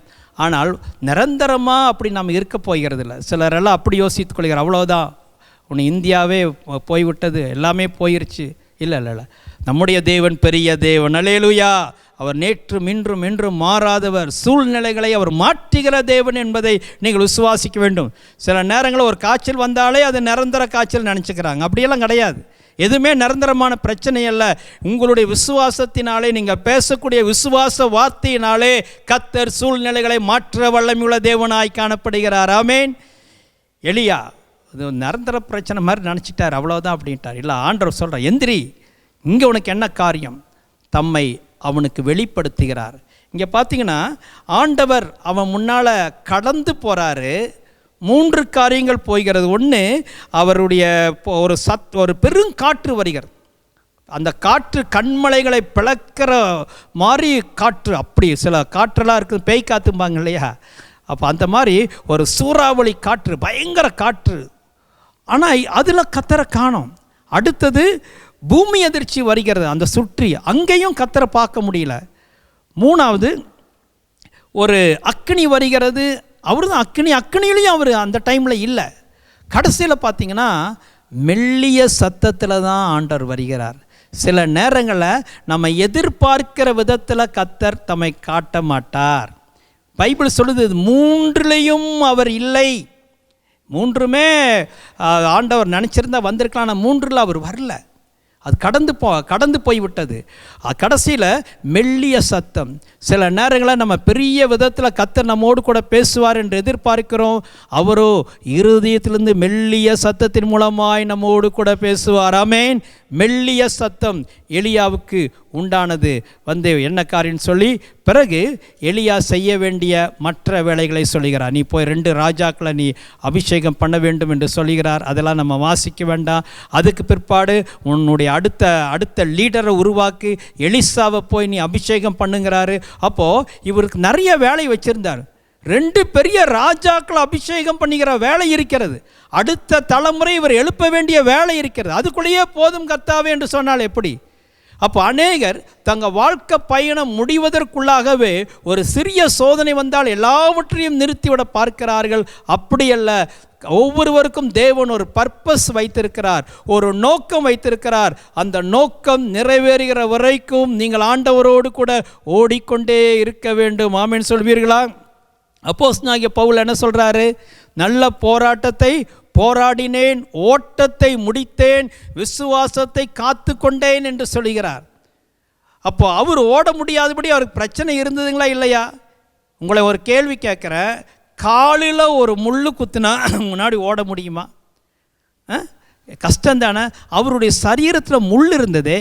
3 முறை ஜெபம் பண்ணினாரே, இதை என்னை விட்டு நீக்கும் என்று சொல்லி, என் கிருபை போதும், என் கிருபை போதும், என் கிருபை போதும் என்று பதில் வந்து கர்த்தர் அதை எடுக்கலையே. அப்போது அப்போஸ்தலனாகிய பவுல் அந்த சரீரத்தில் இருக்கிற முள்ளோடே எவ்வளவு சபைகளை ஸ்தாபித்தார், எவ்வளவு காரியங்களை அவர் ஊழியங்களை நிறைவேற்றினார். அதுக்குன்னு போய் அவர் படுத்துக்கலையே, அப்படியே போய் மூளையில் உட்காரலையே. அதே போல தான் அருமையானவர்களே, உங்கள் வாழ்க்கையில் பாடுகள் வரத்தான் செய்யும். நம்ம பரலோகத்துக்கு போகிறதுக்கு முன்னால் இன்னொரு இடத்துல பவுல் சொல்கிறார், பல உபத்திரவங்கள் வழியாக தான் போக முடியும் அப்படிங்கிறார். பிரச்சனைகள், போராட்டங்கள் எல்லாம் நாளுக்கு நாள் வரத்தான் செய்யும். ஆனால் நடுவில் நாம் ஓடிக்கொண்டே இருக்க வேண்டும். இதுதான் உங்களை குறித்து தேவனுடைய சித்தமாக இருக்கிறது. அவர் அதே நேரத்தில் அநேக தீமத்துக்களை அவர் அடுத்த தலைமுறையும் அவர் எழுப்பினார் என்று நாம் பார்க்கிறோம். ஆகவே அருமையானவர்களை, நம்முடைய நேரத்தை வீணாக்கி அப்படியே அவ்வளோதான் உட்கார்ந்துட்டு கதை அடிச்சுட்டு அப்படி இப்படின்னு போயிட்டு நேரத்தை வீணாக்காதபடி, இது கடைசி காலமாக இருக்கிறபடினால தேவனுடைய ராஜ்யத்திற்காக எதையாயிலும் செய்யணுங்கிற ஒரு தீர்மானத்தோடு கூட நாம் இருக்க தேவன் உதவி செய்வாராக. சரி, 2 மனிதர்களை பார்த்தோம். நான் அடுத்த 1-2 குறிப்புகளை சொல்லி நான் முடிக்கும்படியாக விரும்புகின்றேன். ரோமர் 13ஆம் அதிகாரம் 11 14 முடிய வாசிப்போம். நித்திரை விட்டு எழுந்திருக்கத்தக்க வேலை ஆயிற்று என்று நாம் காலத்தை அறிந்தவர்களாய் இப்படி நடக்க வேண்டும். நாம் விசுவாசிகளான போது ரட்சிப்பு சமீபமாய் இருந்ததை பார்க்கிலும் இப்பொழுது அது நமக்கு அதிக சமீபமாய் இருக்கிறது. இரவு சென்று போயிற்று, பகல் சமீபமாயிற்று. ஆகையால் அந்தகாரத்தின் கிரியைகளை நாம் தள்ளிவிட்டு ஒளியின் ஆயுதங்களை தரித்து கொள்ள கடவோம். களியாட்டும், வெறியும், வேசித்தனமும், காம விகாரமும், வாக்குவாதமும், பொறாமையும் உள்ளவர்களாய் நடவாமல் பகலிலே நடக்கிறவர்களைப் போல சீராய் நடக்க கடவோம். துர்இச்சைகளுக்கு இடமாக உடலை பேணாமல் இருந்து கர்த்தராகிய இயேசு கிறிஸ்துவை தரித்து கொள்ளுங்கள். நல்லா கவனிங்க. பவுல் ரோமருக்கு எழுதின நிருபத்தில் சொல்லுகிறார், அங்கேயும் சொல்லுகிறார், நித்திரையை விட்டு எழுந்திருக்கத்தக்க வேலை ஆயிற்றென்று நாம் காலத்தை அறிந்தவர்களாய் இப்படி நடக்க வேண்டும். ஒரு எச்சரிக்கை கொடுக்கிறார். அநேகர் ஒரு தூக்கத்துக்குள்ளே போயிட்டாங்க. சர்ச்சும் சாத்தியாச்சு, எப்போ போகுமோ தெரியாதுன்னு சொல்லி ஒரு ஆவிக்குரிய தூக்கம் ஜனங்களுக்குள் வந்து விட்டது. ஜபம் இல்லை, அவ்விதமாக தங்களுடைய வாழ்க்கையில் வீட்டில் கூடுனாங்க கூட என் வீட்டிலையே கூட்டிகிட்டு இருக்கிறோமேன்னு சொல்லி அதையும் சிலரெல்லாம் விட்டு விட்டார்கள். அப்படி இருக்கக்கூடாது. அந்த நித்திரை விட்டு எழுந்திருக்க வேண்டும். இதெல்லாம் ஏற்பட்டிருக்கிறது. ஏன் ஏற்பட்டிருக்கிறது என்றால் ஒரு கடைசி காலத்துக்குள்ளே வந்துட்டோம். என்னைக்காவது உலகத்தில் இப்படி ஆயிருக்கிறதா? நான் பிறந்ததுலேருந்து இந்த மாதிரி சர்ச் லாக்டவுனை பற்றி நம்ம கேள்விப்பட்டதே கிடையாது. அப்போது அறிந்து கொள்ள, ஆகவே தான் பவுல் அங்கே சொல்கிறாரு, நாம் காலத்தை அறிந்தவர்களாய் இப்படி நடக்க வேண்டும். சர்ச்சில் ஒன்றும் இல்லை, நம்ம பாட்டுக்கு அவ்வளோதான் அப்படின்ட்டு இல்லை, காலத்தை அறிஞ்சிக்குங்க. அப்புறம் அவர் சொல்கிறாரு, நாம் விசுவாசிகளான போது ரட்சிப்பு சமீபமாக இருந்ததை பார்க்கலாம், இப்பொழுது அது நமக்கு அதிக சமீபமாக இருக்கிறது. ரொம்ப அதான் க்ளோஸ் ஆகிட்டோம். ரட்சிக்கப்பட்டப்போ அப்போவே சொன்னாங்க ஆண்டவர் வந்துடுவார்னு சொல்லி. எங்கள் அப்பா காலத்திலிருந்தே அப்படி பேசிகிட்டு இருந்தார். இயேசு சீக்கிரம் வருகிறார் அப்படின்னே எங்கள் அப்பா சொல்லிகிட்டு இருந்தார். 2000க்குள்ளேயே வந்துடுவாருன்னு எங்கள் அப்பா பேசினார். சரி, போகட்டும். அப்போது இப்போ நடக்கிற சம்பவங்களை பார்க்கும் பொழுது அன்றைக்கு நாம் இருந்ததை விட இப்பொழுது அது நமக்கு அதிக சமீபமாக இருக்கிறது. அந்த வேர்டை நீங்கள் சாதாரணமாக படிக்காதீங்க. அதிக சமீபமாக இருக்கிறது கர்த்தருடைய வருகை. நேற்றுக்கு எனக்கு வாட்ஸ்அப்பில் யாரும் அனுப்பியிருந்தாங்க. அதில் எழுதப்பட்டிருக்கிறது, ஸ்வீடன் தேசத்தில் அந்த சிப் வந்து விட்டது. கையில் இந்த இடத்துல அவங்க வைக்கிறாங்க, லெஃப்ட் ஹேண்டில் 10,000 பேர் வைத்து விட்டார்களாம். நீங்கள் உங்கள் பர்ஸ் எடுத்துகிட்டு போக வேண்டியதில்லை, எதையுமே பணமே கையில் கொண்டு போக வேண்டியதில்லை. எங்கே போனாலும் அதை காமிச்சிட்டிங்கன்னா போதும், அதுவே உங்கள் பேங்க் அக்கௌண்ட்லேருந்து பணம் எடுத்துக்கும். எந்த கம்ப்யூட்டரில் எந்த இடத்துக்கு போனாலும், பஸ்ஸாக இருக்கட்டும் ட்ரெயினாக இருக்கட்டும், அதை காமிச்சாலே போதும். டிக்கெட் புக்கிங் எல்லாமே அந்த சிப்பில் அடங்கியிருக்கு, உங்களுடைய ஹோல் இன்ஃபர்மேஷன். ஆனால் பேங்க்கில் பணம் இருக்கணும். சரி, அப்போது இந்த மாதிரி காரியங்களெல்லாம் வந்து விட்டது. அந்தி கிறிஸ்துவுக்காக உலகம் ஆயத்தமாகி கொண்டிருக்கிற கடைசி காலத்துக்குள்ளே வந்துட்டோம். இந்த காலத்தில் நம்ம தூங்கிட்டு இருக்கக்கூடாது. தூக்கங்கிறது ஆவிக்குரிய வாழ்க்கையில் கேர்லெஸ்ஸாக இருக்கிறதை குறித்து நான் உங்களுக்கு சொல்லிக்கிறேன். எதுவுமே சர்ச்சுக்குள்ளே போனால் தான் எனக்கு எழுப்புதல் வரும்னு இருந்தீங்கன்னா, வீட்டில் ஆண்டோடைய பிரச்சனை இல்லையா? வீட்டில் நல்ல ஆண்டவரை நல்ல வாய் திறந்து ஏன் பாடி துதித்து ஆவியில் நிறைஞ்சி நல்ல பைபிளை படித்து நல்ல ஆண்டவருக்காக ஃபயராக இருக்கலாமே. அப்போது ஏதோ ஒன்று அப்படின்னு சொல்லி நீங்கள் யாரும் உங்கள் வாழ்க்கையை கேர்லெஸ் ஆக்கி விடாதீர்கள். அப்புறம் அவர் சொல்கிறாரு 12, இரவு சென்று போயிற்று. இரவு டைம் முடிஞ்சது, நமக்கெல்லாம் வெளிச்சம் வரப்போகிறது, பகல் சமீபமாயிற்று. ஆகையால் அந்தகாரத்தின் கிரிகளை நாம் தள்ளிவிட்டு ஒளியின் ஆயுதங்களை தரித்து கொள்ள கடவோம். அந்தகார கிரியை என்பது அடுத்த வசனம் சொல்கிறார். களியாட்டுகள், வெறி செயல்கள், வேசித்தனம், காம விகாரம், வாக்குவாதம், பொறாமை, இதெல்லாம் இரவு. இதெல்லாம் நீங்கள் விட்டு வெளிச்சத்துக்குள்ளே வரணும். ரட்சிக்கப்படுறதுக்கு முன்னால் இவைகளெல்லாம் உங்களுக்குள்ளே இருந்திருக்கலாம். விக்கிரக ஆராதனை, பொருள் ஆசை எல்லாமே உங்களுக்குள்ளே இருந்திருக்கலாம். நீங்கள் ரட்சிக்கப்பட்ட பிற்பாடு நீங்கள் ஒளியின் ஆயுதங்களை தரித்து கொள்ள வேண்டும். அப்படின்னா என்ன? ஒளியை தரித்து கொள்ளுங்கள். என்ன? இயேசுவை தரித்து கொள்வதான ஒளி. அவர் தான் உலகத்துக்கு ஒளியாக இருக்கார். அப்போ இயேசுவை தரித்து கொண்டு அவருடைய வார்த்தையின்படி நடக்கும் பொழுது இவைகளெல்லாம் மறந்து போய்விடும். வெளிச்சம் நமக்குள் வந்துட்டாலே இருள் போயிடும். இப்போ வெளிச்சத்துக்குள்ளே வெளிச்சத்தில் நாம் நடக்கிறவளாய் காணப்பட வேண்டும். வெளிச்சம் குறைய ஆண்டவர் விட்டு தூரமாக போக வெளிச்சத்தை விட்டு தூரமாய் போகிறீர்கள். கவனிக்கிறீங்களா? இப்போ லைட் இருக்கிற வரைக்கும் உங்களுக்கு எங்கே நடக்கணும்னு தெரியும். லைட்டை தாண்டி வெகு தூரம் போயிட்டீங்கன்னா ஒன்றுமே தெரியாது. அதே போல் இயேசுவாகிய ஒளி அவருக்கு முன்னால் நடக்கிறத விட்டுட்டு அவரை விட்டு கொஞ்சம் தூரமாக போக ஆரம்பிச்சிட்டிங்கன்னா இருட்டில் நடப்பீங்க, பாவத்தில் விழுந்துருவீங்க, பாவம் உங்களை மேற்கொண்டு விடும். ஆகவே எச்சரிக்கையாக இருக்க வேண்டும். ஒளியின் ஆயுதங்களை தரித்து கொண்டு, ஆண்டவர் எபேசியர் 6ஆம் அதிகாரத்தில் சொல்லப்பட்ட அந்த ஆயுதங்களை தரித்து கொண்டு இயேசுவை தரித்து கொண்டவர்களாய் இந்த கடைசி காலத்தில் நாம் இருக்க வேண்டும்.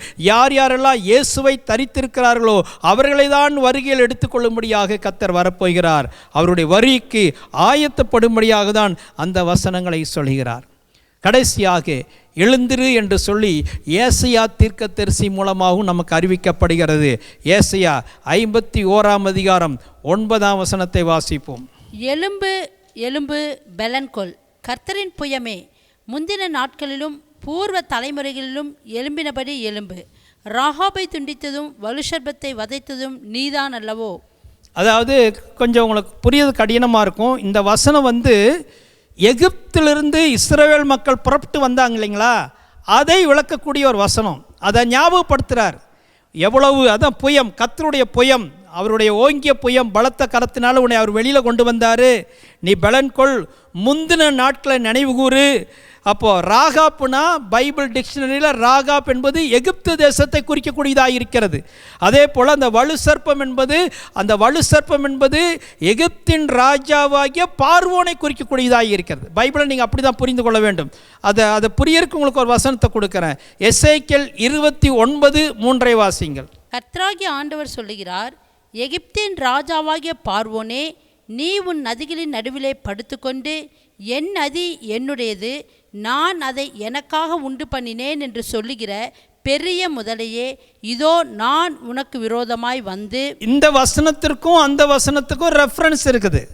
அப்போது இது எகிப்தில் இருக்கிறதான பார்வோனை குறிக்கக்கூடியதான காரியம்தான் இந்த வலு சர்ப்பம் அல்லது முதலை. அப்போது ஆண்டவர் அவனுக்கு விரோதமாய் சொல்லுகிற வார்த்தைகள் அங்கே படிக்கிறோம். பார்வோன் கையில் இருந்த இஸ்ரவேல் மக்களை மீட்டெடுத்து கொண்டு வருகிறார். மீதியுள்ள வசனங்களை பார்த்தீங்கன்னா 2வது எக்ஸடஸ், அதாவது அந்த 2வது எக்ஸடஸ் என்பது எப்படி இஸ்ரவேல் மக்கள் எகிப்திலிருந்து வந்தார்களோ அதே போல இந்த உலகத்தை விட்டு நாம் பரலோகத்துக்கு போகக்கூடிய நாள் வந்து விட்டது. அல்லேலூயா. அதை ஞாபகப்படுத்தும்படியாதான் அங்கே சொல்கிறாரு, கர்த்தரால் மீட்கப்பட்டவர்கள் ஆனந்த களிப்புடன் சீயோனுக்கு திரும்பி வருவார்கள் என்று 11ஆம் வசனத்தில் சொல்கிறாரு. இஸ்ரவேல் மக்களுக்கு எப்படி நடந்ததோ அதே போல தேவனுடைய சபைக்கும் நடக்கும். அந்த நாளுக்காக ஆவலோடு காத்திருக்கிற நீங்கள் எழும்பு என்று சொல்கிறார். உன் வல்லமையை நீ பலன் கொள் என்று சொல்கிறார். நீ எழும்பணும், பலன் கொள்ளணும், கர்த்தருடைய வல்லமையை தரித்து கொள்ள வேண்டும். ஏன்னா நம்முடைய காலம் நிறைவேறக்கூடிய ஒரு காலத்துக்குள்ளே வந்துட்டோம். என் டைமில் வந்துட்டோம். இப்போ போய் நம்ம சோர்ந்து போயிட்டு அப்படின்ட்டு இப்போ கூட்டமாக சேர்ந்து கர்த்தருக்கான காரியங்களை செய்வதற்கு நாம் ஆயத்தமாகிற நாட்கள் என்பதை அறிந்து கொள்ள வேண்டும். அப்போது கடைசியாக 1-2 வாக்குத்தத்த வசனங்கள் பைபிள் என்ன வருகிறது, அதை வாசிக்க வேண்டாம். ஏசாயா 40:31 கர்த்தருக்காய் காத்திருக்கிறவர்கள் புது பலன் அடைந்து கழுகுகளைப் போல செட்டைகளை அடித்து எழும்புவார்கள் அப்படின்னு எழுதப்பட்டிருக்கிறது. இந்த நாட்கள் கர்த்தருக்காய் காத்திருக்கிற நாட்கள், சோர்ந்து போன நாட்கள் அல்ல. காத்திருந்து வல்லமை, பலன், கிருபை, வரங்களை பெற்றுக்கொள்கிற நாட்கள். அவர்கள் புது பலன் அடைந்து எழும்புவார்கள். அப்புறம் எழும்பிட்டாங்கன்னா அவங்க ஓடினாலும் இளைப்படையார்கள், நடந்தாலும் சோர்ந்து போகார்கள். எப்படியோ அவர்கள் கர்த்தருக்காக எழும்பி பிரகாசிப்பார்கள். ஏசாயா 60:1 தானே வருகிறது, எழும்பி பிரகாசி, உன் ஒளி வந்தது. நீ எழுந்தாதானே அந்த பிரகாசம் வரும். நான் எழும்பினாதான் கர்த்தர் நம்மை பிரகாசிக்க செய்வார். ஆண்டவருடைய மகிமை உன்மேல் உதித்தது என்று எழுதப்பட்டிருக்கிறது. நம்ம எழும்பணும். கர்த்தர் சொல்லிகிட்டே இருந்தால் பார்த்தா நம்ம எழும்பி நான் என்ன ஆண்டவரை செய்ய வேண்டும். கர்த்தர் பவுலை சந்தித்தார் அல்லவா, அப்போது பவுல் சொல்கிறார் அல்லவா, ஆண்டவரே நான் என்ன செய்ய சித்தமாக இருக்கிறீர், ஐ வில் டூ இட். வாலிப தம்பிமார், இன்னும் இளைய தலைமுறைகள் எல்லாம் ஆண்டவருக்காக எழும்ப வேண்டும். வாலிபர்களுக்காக ஒரு வசனத்தை வாசிக்கிறேன். வாலிப தம்பிமார், தங்கச்சிகள், டீனேஜ் உள்ளவங்க, இது லீவ் டைமு, ஸ்கூலும் இல்லை, காலேஜும் இல்லை. அதனால இப்போ நான் பெற்றோருக்கே ஒரு பெரிய பிரச்சனை, பிள்ளைகளை எழுப்பி விடுறதுக்கு. பைபிளில் ஒரு வசனம் இருக்குது, உங்களை எழுப்பி விடுகிற வசனம். அதை படித்து ஜெபம் பண்ணுவோம். எபேசியர் 5:14. ஆதலால் தூங்குகிற நீ விழித்து மரித்தோரை விட்டு எழுந்திரு, அப்பொழுது கிறிஸ்து உன்னை பிரகாசிப்பிப்பார் என்று சொல்லியிருக்கிறார். அழகாக எழுதப்பட்டிருக்கிறது. எங்கே பார்த்தாலும் இதே வசனம் தான் திரும்ப வருகிறது. நித்திரை விட்டு எழுந்திருங்கிறார். இங்கே என்ன சொல்கிறாரு, ஆதலால் அங்கே பைபிள் காலத்தில் அப்படித்தான் இருந்தான். பேதுரு தூங்கினார், பேதுரு எழுப்புறாரு. எலியா தூங்கினார், எலியா எழுப்புறாரு.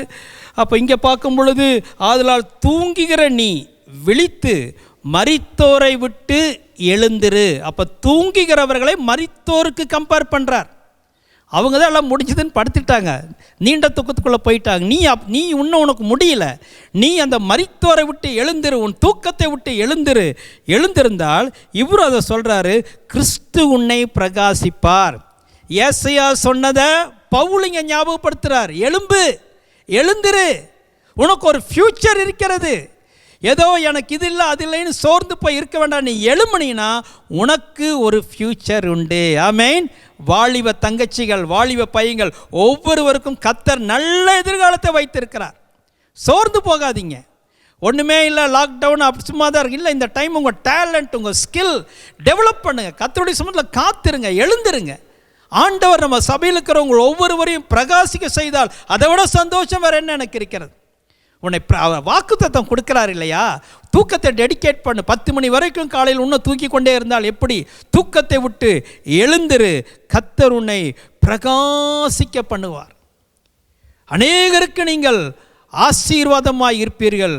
அருமையானவர்களே, இந்த காலை வேளையிலே உங்கள் எல்லாரையும் ஆண்டுடைய கரத்தில் ஒப்பு கொடுத்து நான் ஜெபிக்க போகிறேன். எல்லா சோர்வுகள், சங்கடங்கள், போராட்டங்கள் எதுவாக இருந்தாலும் அதையே யோசித்து கொண்டு இருக்காதபடி உங்கள் இடத்தை விட்டு எழுந்திருந்து ஆண்டவரை நோக்கி பார்க்கும் பொழுது தேவன் நம்மை பிரகாசமடைய செய்வார். சத்தமாமேன்னு சொல்லுவோம். நம்ம எல்லாரும் ஜெபிப்போமா? பரலோக பிதாவே, உம்முடைய பரிசுத்த நாமத்திற்கு ஸ்தோத்திரம், ஸ்தோத்திரம், ஸ்தோத்திரம். நீர் எங்களோடு கூட பேசின சகல வார்த்தைகளுக்காய் ஸ்தோத்திரம், ஸ்தோத்திரம், ஸ்தோத்திரம். எழுந்திரு என்கிறதை திரும்ப திரும்ப எங்களோடு கூட நீர் பேசினபடியால் உமக்கு ஸ்தோத்திரம். லாக்டவுன் டைமில் எல்லாமே லாக் ஆயிருச்சுன்னு சொல்லி நாங்கள் சோர்ந்து போயிருக்கிற அந்த சோர்வுகளை மாற்றி போட ஆண்டவரே தகப்படே, ஒவ்வொருவரையும் தனித்தனியாக எழுப்பு விடுவீராக, உற்சாகப்படுத்துவீராக. ஒவ்வொருவரும் பிரயாணம் பண்ண வேண்டிய வெகு தூரம் என்பதை அவர்களுக்கு காட்டுவீராக. ஆண்டவரே, இன்னும் சிலரெல்லாம் கர்த்தர் அவர்களுக்காக வைத்திருக்கிற காரியத்தை துவங்க கூட இல்லையா ஆண்டவரே? அப்பா, பரிசுத்த ஆவியானவரே, எங்கள் சபையில் வரக்கூடிய ஒவ்வொருவருக்காக ஜெபம் பண்ற ஆண்டவரே, ஒவ்வொருவரும் எழும்புவார்களாக, அந்த சிச்சுவேஷனை விட்டு எழும்புவார்களாக ஆண்டவரே. ஒவ்வொருவரும் கர்த்தருக்காக எழும்பி பிரகாசிப்பார்களாக சுவாமி. இந்த ஆகஸ்ட் மாதம் முழுவதும் எல்லா குடும்பங்களையும் இரத்த கோட்டைக்குள்ளே மூடி மறைத்து கிருபையாய் பாதுகாத்து கொள்ளும். கொரோனா வைரஸ் பரவி கொண்டு வருகிற இந்த காலத்தில் கர்த்தருடைய பிள்ளைகள் எல்லாரையும் பாதுகாத்து கொள்ளும் ஐயா. ஆண்டவரே, எங்களுடைய ஊரில் இருக்கிற மக்களுக்காக ஜெபிக்கிறோம், எங்கள் பட்டணத்தில் இருக்கிற மக்களுக்காக ஜெபிக்கிறோம், இந்திய தேசத்தில் இருக்கிற மக்களுக்காக ஜெபிக்கிறோம். இந்த கொரோனா வைரஸில் மரணங்கள் நேரிடாதபடி ஒவ்வொருவரும் பிழைத்து கொள்வார்களாக. ஆண்டவரே, உமக்கு ஸ்தோத்திரம். ஒவ்வொருவரும் கர்த்தருடைய நாமத்தை நோக்கி கூப்பிடுவார்களாக சுவாமி. கர்த்தாவே, இறங்கும் சுவாமி, இறங்கும் அப்பா. வீடுகளில் மரணங்கள் வேண்டாண்டவரே. கர்த்தாவே, உமக்கு ஸ்தோத்திரம். நோய் கிட்ட வராதுபடி எல்லாரு பேரிலும் இயேசுவின் ரத்தத்தை தெளிக்கிறோம் ஆண்டவரே. இந்த சபையில் இருக்கிற ஒவ்வொரு பேரிலும் இயேசுவின் ரத்தத்தை தெளிக்கிறோம் ஆண்டவரே. இந்த செய்தி கேட்கிற ஒவ்வொரு பேரிலும் இயேசுவின் ரத்தத்தை தெளிக்கிறோம். தெய்வீக பாதுகாவல் அவர்கள் மேல் உண்டாயிருப்பதாக. எல்லா தீங்குக்கு விலக்கி பாதுகாத்து கொள்ளும் ஆண்டவரே. இந்த மாதத்திலும் கூட கர்த்தருடைய மேஜையை எங்களுடைய வீடுகளிலே நாங்கள் நினைவு கூற தந்த கிருபைக்காய் ஸ்தோத்திரம், ஸ்தோத்திரம், ஸ்தோத்திரம். திருவிருந்தில் பங்கெடுத்த ஒவ்வொரு குடும்பத்திற்காய் ஸ்தோத்திரம் செலுத்துகிறோம். அவர்களை ஆசீர்வதிக்கிறோம் ஆண்டவரே. எல்லா தீங்குக்கு விலக்கி பாதுகாத்து கொள்ளும். ஒருவேளை திருவிருந்து ஆராதனை எடுக்க சௌரியம் இல்லாமல் இருந்தால் சீக்கிரமாய் அவர்கள் பங்கெடுக்க கர்த்தர் அவர்களுக்கு வழிவாசல்களை திறந்தருளுவீராக ஆண்டவரே. தகப்படே, உமக்கு ஸ்தோத்திரம், ஸ்தோத்திரம், ஸ்தோத்திரம். அதே போல காணிக்கை தசம் பாகத்தை சேர்த்து வைத்திருக்கிற ஒவ்வொருவருக்காக நாங்கள் ஜெபிக்கிறோம். அவர்கள் ஒவ்வொருவரையும் நீர் ஆசீர்வதிப்பீராக, நன்மையினால் நிரப்புவீராக ஆண்டவரே. அப்பா, உமக்கு ஸ்தோத்திரம். வேலை இல்லாதவர்களுக்கு வேலை வாய்ப்புகளை உண்டு பண்ணி கொடுத்து பொருளாதார தேவைகளை அற்புதமாய் சந்தியும். துதிகான மகிமை உமக்கு செலுத்துகிறோம். இயேசுவின் நாமத்தில் ஜெபிக்கிறோம் நல்ல பிதாவே, ஆமேன். என் ஆத்துமாவே கர்த்தரை ஸ்தோத்திரி, என் முழு உள்ளமே அவருடைய பரிசுத்த நாமத்தை ஸ்தோத்திரி. என் ஆத்துமாவே கர்த்தரை ஸ்தோத்திரி, அவர் செய்த சகல உபகாரங்களையும் மறவாதே. அவர் என் அக்கிரமங்களையெல்லாம் மன்னித்து என் நோய்களையெல்லாம் குணமாக்கி என் பிராணனை அழிவுக்கு விலக்கி மீட்டு கிருபையினாலும் இரக்கங்களினாலும் முடிசூட்டி நன்மையினால் என் வாயை திருப்தியாக்குகிறார். கழுகுக்கு சமானமாய் என் வயது திரும்ப வாழ வயது போல் ஆகிறது. ஆமென். நம்முடைய கர்த்தராகிய இயேசு கிறிஸ்துவினுடைய கிருபையும் பிதாவாகிய தேவனுடைய அன்பும் பரிசுத்த ஆவியானுடைய ஐக்கியமும் நம் அனைவரோடும் கர்த்தர் வருமளவும் இருப்பதாக. ஆமென். கர்த்தர் உங்கள் யாவரையும் ஆசீர்வதிப்பாராக.